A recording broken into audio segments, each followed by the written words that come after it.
Hello, hello. Hello. Today is the last video for 2022 수능특강 영어 series, Oh right? my. The last in the series. It's been so much fun too. All the stories are so interesting. That's right. We learned a lot, by reading all the, text, right? That's right.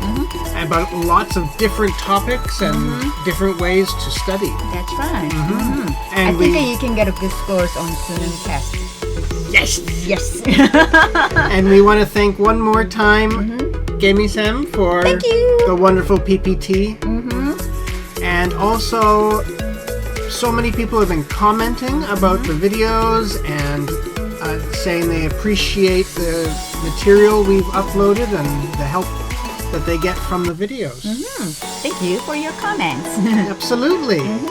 All right then, it's time to study chapter 28 and 29. Wow, and what is chapter 28 about? 28 is about politics, economics, society, and law. Wow, fantastic. Very interesting again. Very Okay, good. so are you ready? I am ready. All right then, time for exercise 1. Ooh. Here we go. Ooh. So the first one is we have to find the sentence which is off topic.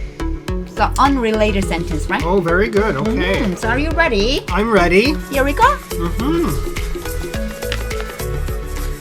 The logic of striving to get the most profit out of a limited number of offerings is well rooted in the prevailing business culture. However powerful the logic is within an interconnected system that operates like the web of life, it overlooks many opportunities.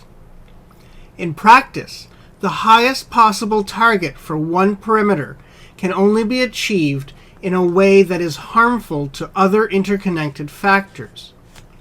Instead of setting targets around causing less environmental damage, our first priority should be to ensure that no damage is done at all. Imagine for a moment that a tree maximizes its production of chlorophyll, but neglects transpiration, which will result in it overheating, or that a hen focuses solely on laying eggs without paying any attention to raising chicks. It does not take a biologist to realize that a single focus on one outcome can not only be harmful to the system, but it undermines long-term livelihood. All right. So what is the story about?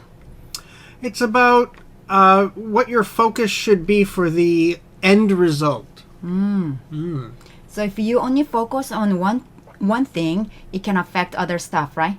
In a negative ways. That's right, because you might be ignoring other important aspects of a system. So there's some examples, right? So if you focus on laying eggs without paying attention to raising, chicks, the chicks will die, right? That's right. So your end result is that your focus is irrelevant. It's not useful because the end result ruins your focus. I see. So we have to find the unrelated sentence, right?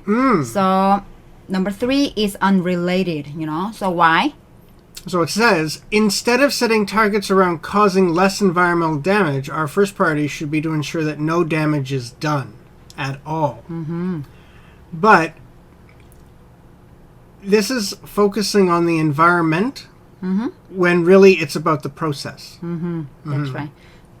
Do not focus on one thing, right? Think about other, things are interconnected, right?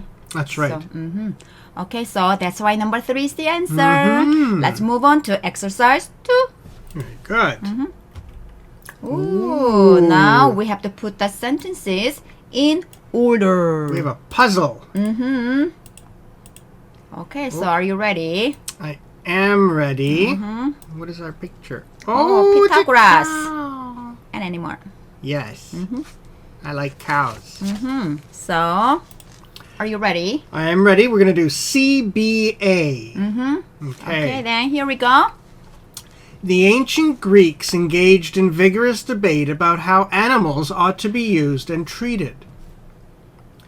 The earliest radical voice was that of Pythagoras, born about 580 BC, who is remembered today mainly for his contributions to mathematics, including the geometric theorem that bears his name. In his own day, however, Pythagoras was a diverse and highly influential thinker who held strong views on the ethical treatment of animals. None of his own writing survives, but several centuries after his death, the Roman writer Ovid, 43 BC to AD 17, wrote a long poem on the teachings of Pythagoras. In the poem, Pythagoras proposes close connections between humans and animals, and he declares that it is wicked as human bloodshed to draw the knife across the throat of the calf. A more modern translation might read, "Meat is murder," a slogan that is sometimes scrawled across the walls of butcher shops by vegetarian protesters armed with aerosol paint cans. The medium has changed, but the message hardly at all. All right, so what is the story about? Well, it's about the famous mathematician who... Pythagoras. Yeah, he developed the Pythagorean theorem. And it says that he's not only famous for his mathematics, but for his animal rights philosophy.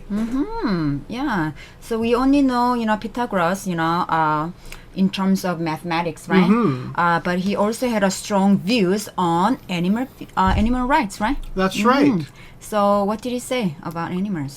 Well, he said that shedding the blood of a human is the same as shedding the blood of an animal.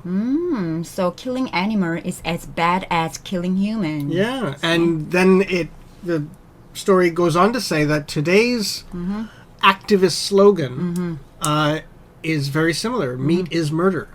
It has the same meaning, right? All right, so let's put the sentences in order.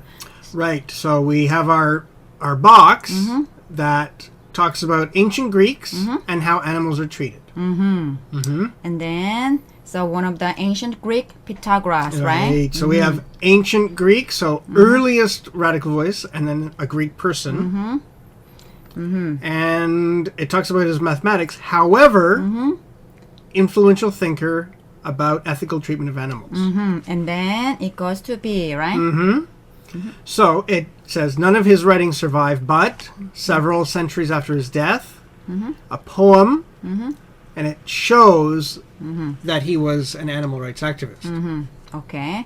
And then modern translation, Modern right? translation. So really, the big clues in this are the timeline. So earliest voice, and then years later, and then modern. that's right. And also B, it says none of his, right? He refers to whom?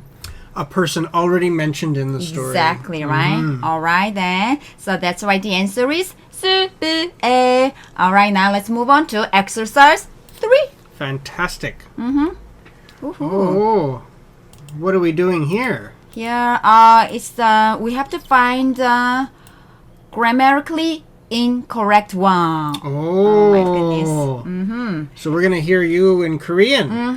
Okay, so I are love you that. ready? I am ready. Okay, then here we go. Authority is a powerful force. According to sociologist Max Weber, there are several different types of authority. Sometimes we obey an order because of tradition or custom. This is usually what is at work when we willfully follow the orders of our elders.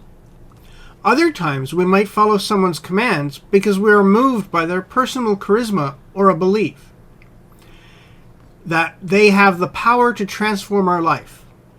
This is typical of individuals who are eager to take direction from a leader of a religious cult. But in modern society, most commands are obeyed because people believe in the legal authority of their superior. That is to say, they have accepted the rules of the organization or institution and see the person giving orders as a legitimate representative of a rational authority structure. According to Max Weber, an authority structure in the form of large bureaucracies are the most important defining feature of modern society. All right. So what is the story about? It's about obedience to authority and different ways that we obey people or commands. So there are several reasons why we obey orders, right? That's right. So what is the first reason? From tradition or custom. And We so, obey old people's, you know. well, especially in Korea, a very traditional culture of elder hierarchy. Okay. And also the second reason is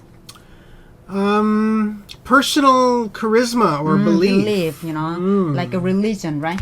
Sure, and then they actually Religious mention cult. a religious cult. Yeah, so Yeah. They think that they have the power, right? yes, we actually even call it a cult of personality. So their personality draws us to them. I see. And then the last reason is Legal authority of a superior. I see. You have to obey the order of your boss, right? Sure, or even police or judge or things like that. Yeah. Okay. All right then. Time for grammar lesson. Oh. Okay, so let's take a look at number 1. Here, what의 밑줄이 쫙. 그러면 이게 관계대명사인지 봐야 되겠죠. 앞에 일단 선행사가 없습니다. 그리고 뒤에 불완전한 문장이 봐야 되겠죠. 어라, 여기 주어가 없네요. 그러면 선행사도 없고 주어도 없는 불완전한 문장. What, 뭐뭐 하는 것. 그래서 이것은 what is at work. 작동하는 거다. 작동하는 것이다. 또는 효과가 작동 중인 것이다. 작동 중인 것 해서 correct하죠. 맞죠? 그러면 let's take a look at number 2. 2번 볼까요? 자, 이번에는 뒤에 보니까 완전한 문장입니다. 그런데 앞에 belief가 있네요. 맞죠? 자, 그러면 동격의 대시라고 그러죠. 이때 동격의 대는 앞에 조금 추상적인 명사고입니다. belief라든지 아이디어 같은 거. 이게 명확하지 않으니까 동격으로서 주어 동사 완전한 문장이 이 앞에 있는 명사를 부연 설명해 주는 거죠. 믿음, 어떤 믿음? that 이하의 믿음. 그들이 파워를 가지고 있다는, to 이해할 수 있다는 파워를 가지고 있다는 믿음. correct하죠? 오케이. Now number 3. obey의 밑줄 있죠? 그럼 이게 수동태네요. are obeyed. 일단 목적 없습니다. 맞죠? 이 목적 없으니까 수동태 형태 맞고, 그러면 이 목적어가 주어로 빠지는지 한 번 더 확인해 주면 되겠죠. Most commands are obeyed. 명령이 복종이 되어진다니까 correct합니다. 오케이? 자, number 4. 자, giving orders. The person giving orders. 자, 여기만 보면은, 자, 일단은 giving도, give는 사명식으로도 쓸 수 있고, 사형식도 가능하죠. 자, 그렇기 때문에 여기서 giving도 될 수, 여기까지만 보면, giving도 되고, 사실 given도 될 수 있습니다. 여기만 보면. 그래서 order를 주는 사람이 되고, giving이 되면, given이 되면은, order를 받는 사람이 되겠죠. 맞죠? 그러면 여기서는 해석을 해봐야 된다. 이 문장에서. 그래서, they have accepted the rules of blah blah 되죠. 그래서 그들은 룰을 받아들이고, 그리고 see the person. 그 사람을 본다. 어떤 사람이냐면 giving order.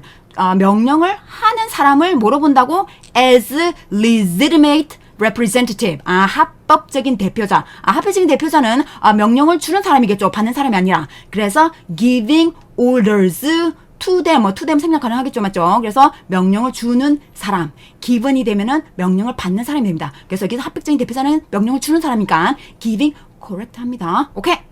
맞죠? 오케이, 나 number 5. number 5 보니까 are의 밑줄자. 이거 스위치, 주어랑 스위치 하는 거죠. 자, 이럴 때는 항상 주어를 길게 쫙 씁니다. 맞죠? 그렇기 때문에 바로 앞에 있는 게 절대 아니랬죠. 자, 주어는 뭐냐면 여기서 authority structure. 단순해. 그러면 are가 아니라 is, right? So we need to replace are with the what?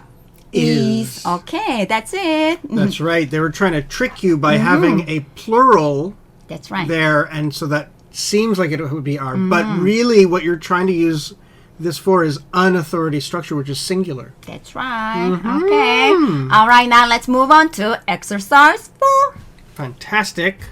Ooh. Okay. So this time we have to find incorrect word in context. Wonderful. Let's see our happy economic support for vulnerable young women. Oh, that's a good idea. Okay.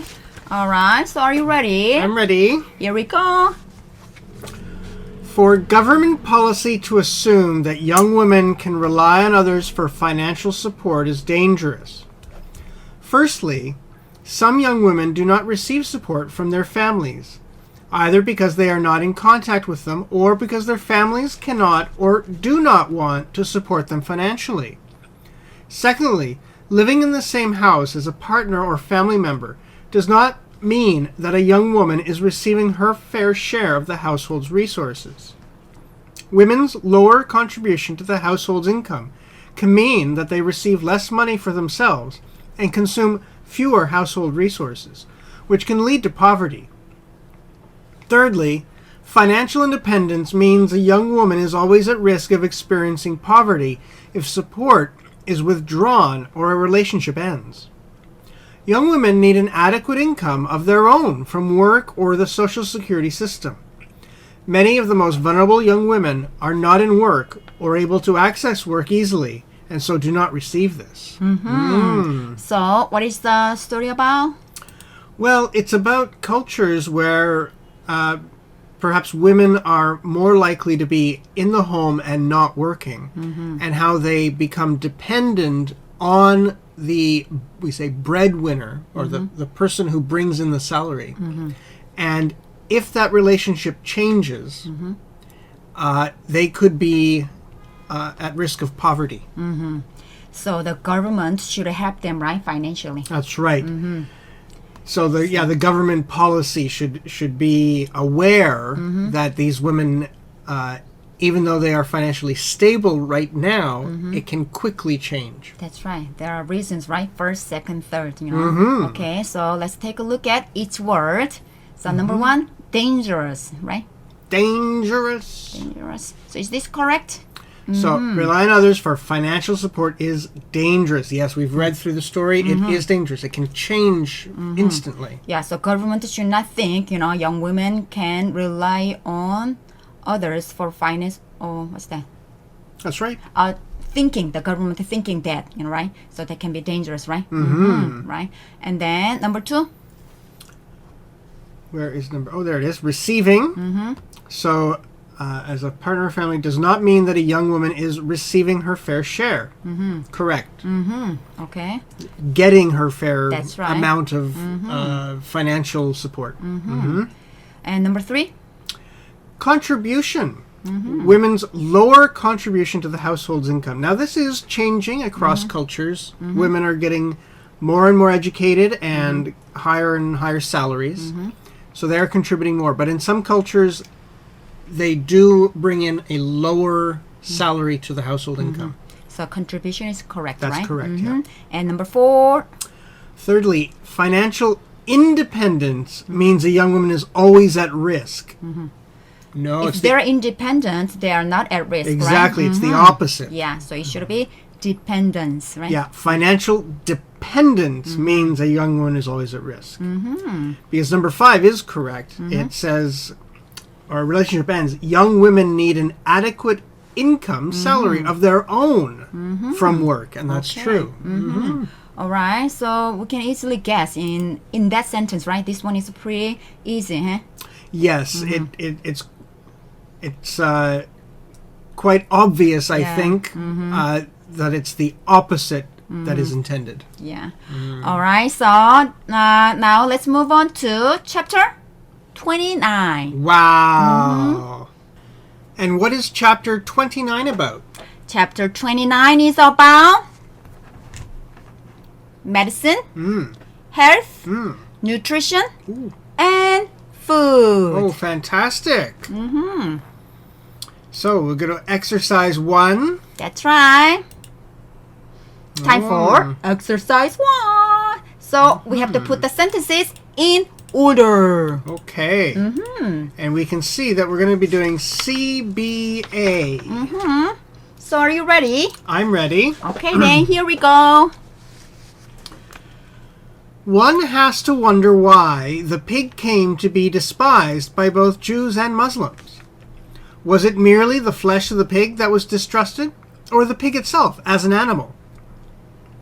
By and large, people have believed the former, claiming that because pig meat was so easily prone to spoiling and trichinosis, the consequent human diseases led them to avoid the meat and thereby censor the animal. But Effie Zuner, a leading expert on domestication, rejects this view. pointing out that pork is no more likely to spoil than any other meat in a hot country. And in any event, there are tropical islands where pork is the main meat eaten. He proposes instead an interpretation having to do with the people who raised pigs. Unlike cattle, pigs cannot be driven, and therefore the pig is only valuable to the settled farmer. The nomad, who always felt superior to the farmer, came to despise the pig as well as the farmer who bred it. The religious prohibitions seem to have been transferred from the people on to the animal. One they say themselves could neither breed nor keep. All right, so what is the story about? Well, it's about trying to decide why in the religious culture of the Jews and Muslims, why the pig is considered is rejected as an animal meat, pork. Yeah, so Jews and Muslims, they don't eat pork, right? They don't. So there are several theories, right, about that. Right. And the first, the most popular one is, what is it? Well, it's the idea that in hot countries that the pork would spoil quickly, and so it was then transferred that the animal was a dirty animal and not to be used. But it cannot be true because, a lot of people in that hot countries, they eat pork, right? And also other meats, they can also go bad quickly, right? As quickly as, pork. Sure. So another idea is that it's the way in which animals are kept. Yeah, so it has something to do with the people who raised pigs, right? That's right. So who raised the pigs? Well, it had to be farmers because, as they use the word here, pigs cannot be driven. So cows, you can drive cows. Means you herd them, exactly. Yeah. And you see that in all the cowboy western movies. Cowboys were men whose job was to drive cattle, move them from place to place. Pigs you cannot do. You have to keep them in a pig pen in a fenced area. So nomad, they always think, they are superior to farmers, right? So they didn't like farmers, Sure, because farmers are settled and nomads are wandering independently, freedom. Yeah, so they didn't like the farmers, and also maybe they didn't like the animal either.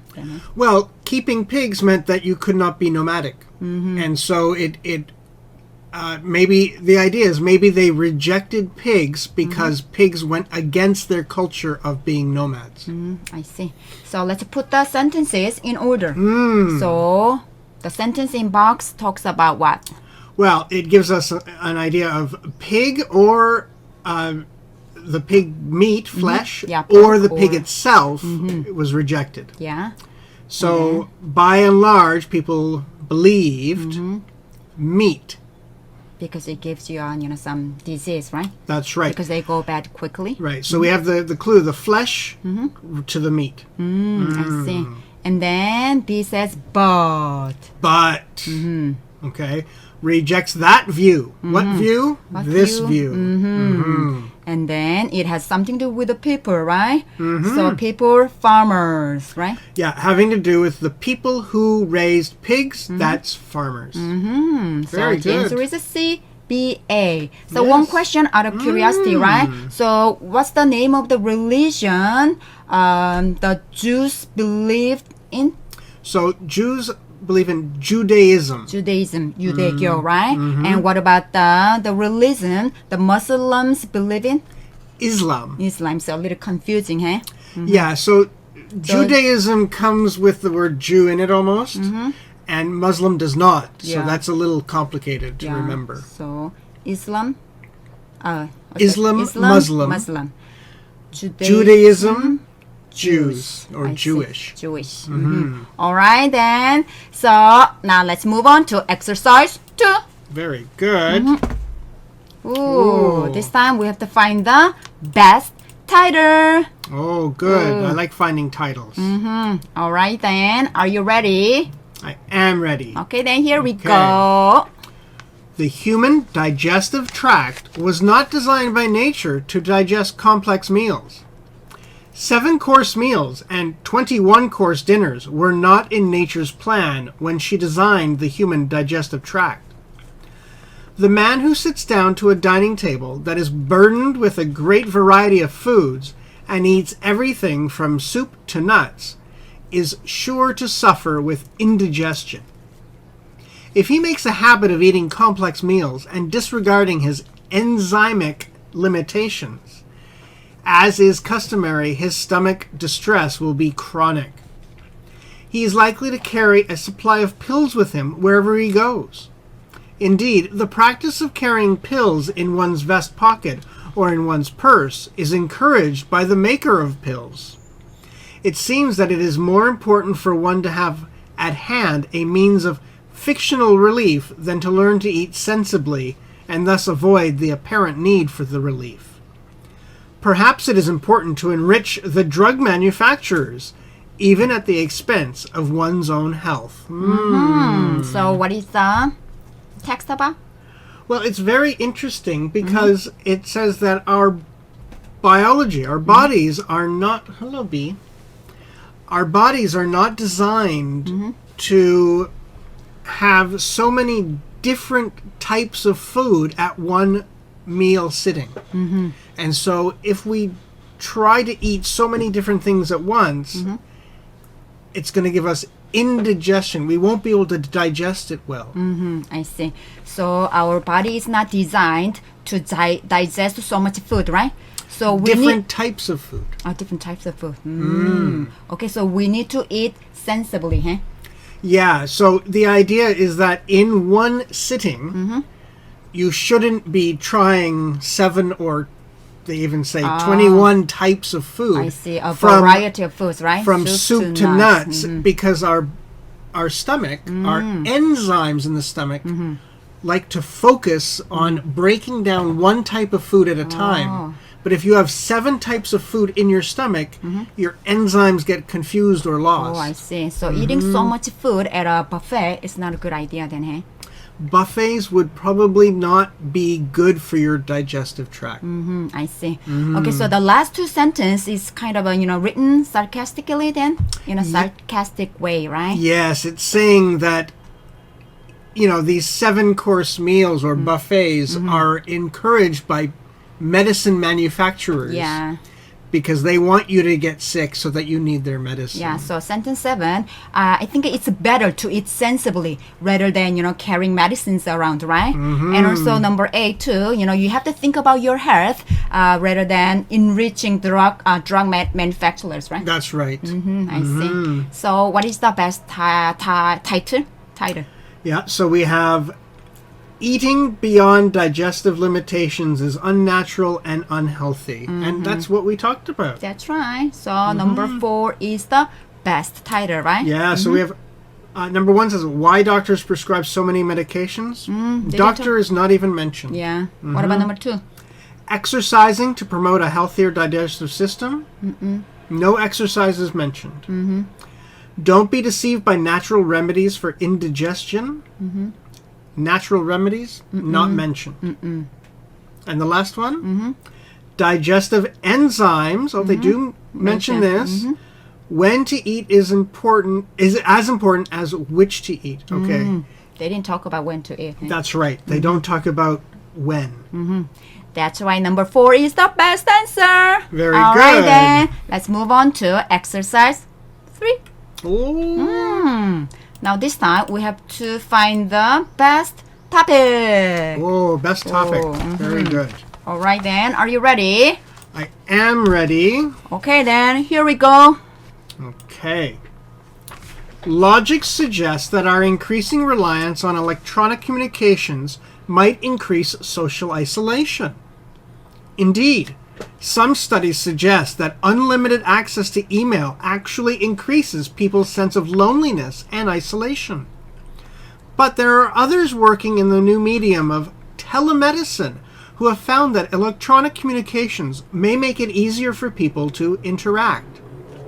In isolated communities, too small to afford full-time medical health providers, telemedicine, diagnosis and treatment with the assistance of video conferencing technology, is being tried out with success. Some who have been instituting telepsychiatric sessions have noticed that rather than being inhibited by this mode of communicating, patients actually feel less inhibited than when speaking to a psychiatrist face to face. This may be part of the same phenomenon as the ease that we feel in communicating our deepest burdens to a respected but impersonal confessor. It may be part of the successful principle behind confessing sins to a hidden priest in the Catholic confessional. However, in this new age, the person to whom we bare our hearts is not hidden behind oak walls and velvet curtains, but behind a glowing, protective computer screen. All right. So, what is the story about? Well, this story is about actually something that's become very, very common today because of COVID-19. Yeah. Telemedicine. So the idea at the beginning of the story is that social media and electronic communication has actually ironically isolated us because we communicate now through the internet rather than face-to-face. But it's been a very big benefit, particularly to isolated communities, for telemedicine.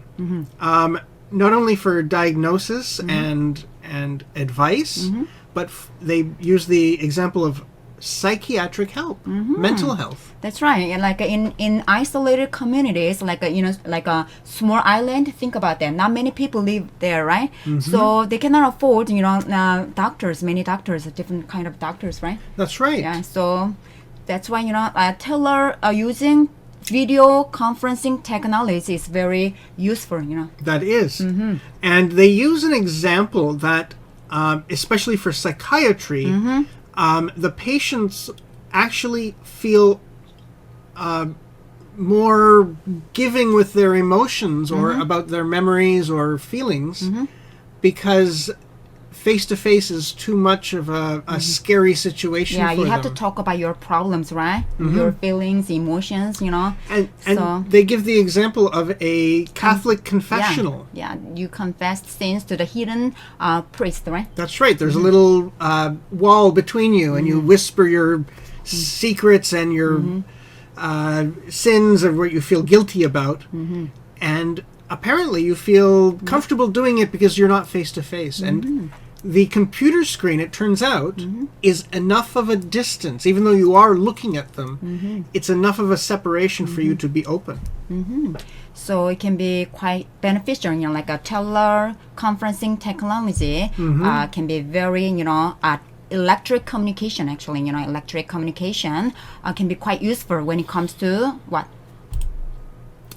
To medicine. That's right.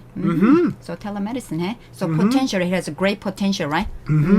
So the answer is what? Well, it says number 2, the potential of telemedicine in medical healthcare. And that is what it's about. That's right. And let's take a look at its option then. Number 1. Causes of loneliness and social isolation. It doesn't give the cause. No. What about number 3? Effects of electronic communications on reduced intimacy. No, it doesn't talk about. It mentions that At we the are beginning. Yeah, A little bit. a little bit. And then number 4. Challenges of providing medical treatment in remote areas. It talks about how It this is difficult, benefits, but it's not the main, it's topic, not the main right? topic. What about number 5? And lastly, the danger of relying too much on electronic communications. Not really. It doesn't talk about it. It says doesn't that talk about that we danger. become isolated, but it's yeah. not the main idea. Yeah.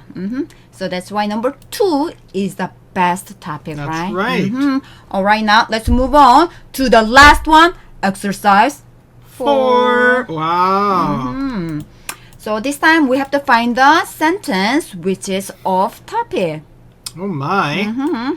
Well, it's about milk, I see. Well, okay, so are you ready? I am ready. Okay, then here we go.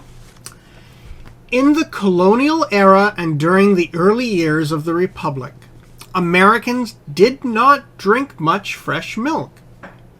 Although most of these early Americans were Northern European by extraction, they consumed dairy products primarily in their preserved state. Milk was not an ideal beverage for New York City's hot summer days. Without refrigeration, typical July city weather could sour a pitcher of milk within hours.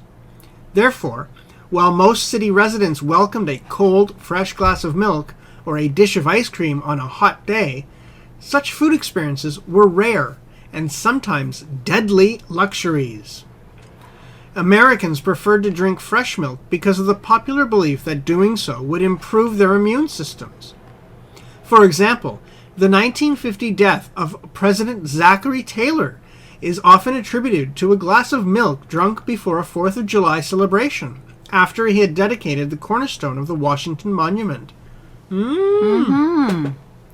Wow. So one of their presidents in America died from drinking milk. Is that true? I believe it is. Oh, my. It's suspected. I see. So what is the story about? Well, it's about how drinking milk was actually a luxury in the past because without a refrigeration technique, it would sour and spoil very quickly and could make you sick. And in the past, even a small sickness could kill you. I see. Because back then, they didn't have the refrigeration, right? That's right. Or the medical technology or knowledge to get you better from being sick. So drinking fresh milk can be quite, dangerous, right? Fatal. Well, it had to be very fresh to be safe. Or you can eat the dairy products in preserved state. Yeah, so you could eat dairy products as cheese or something like that. So fresh milk, right? Yeah. They can go bad quickly on the hot days, right? Yeah, it said within hours. Oh, within hours, eh? Within hours. I see. So, unrelated sentence. Which one is it? So we have, it says here number 4, Americans prefer to drink fresh milk because of the popular belief that doing so would improve their immune systems. It's mostly talking about the dangers. Right? It's the other way around, eh? Yeah. Okay, so that's why number 4 is unrelated, eh? That's right. All right, I think that's all for today. And that is all for this series. Okay, so did you have fun? I did have fun, and I think maybe we can do it again sometime. Maybe this one next year, maybe. Maybe next year we can do the next series. But there are lots of other video clips you can study with, right? That's right. We've got lots of playlists that have vocabulary and other discussions, and also just fun ways to study English. That's right. So don't forget to subscribe. Very, very good. All right then. Time to say goodbye. Take care. Take care.